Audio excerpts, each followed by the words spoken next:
mummy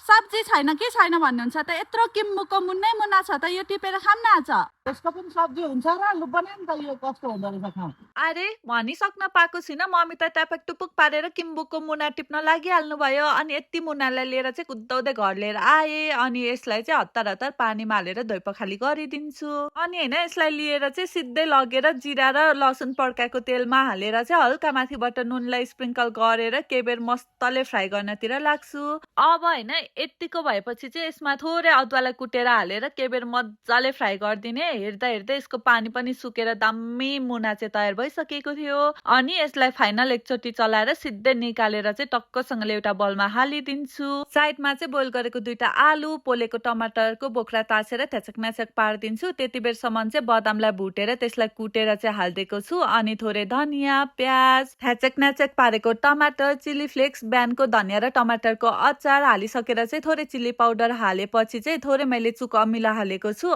अनि तेलमा चाहिँ मेथी पड्काएर टक्कसँग माथिबाट हालिसकेपछि चाहिँ 1 चम्ची जति नुन हालेर मस्तले मलमाल गर्नतिर लाग्छु अनि हेर्दा हेर्दै दामी किम्बुको मुन्ना साँधेको पनि तयार भइसकेको थियो अब लास्टमा चाहिँ होइन नुन अमिलो टक्कसँगले चाखे अनि बब्बाले धेरै मिठो भएको थियो अनि हतार हतार यसलाई चाहिँ सिधै लगेर एउटा बटुकामा हालिदिन्छु अब चाहिँ होइन कुदाउँदै लगेर मेरो ममले खानु दिएको यति धेरै मिठो लाग्यो अरे नि ममले हामी आमा छोरीले चाख्दा चाख्दै 1 बटुका सब्जी त अघि सिद्धै छ अनि खाना चाहिँ हामीले निस्दै खाएको थियौँ थ्याङ्क यू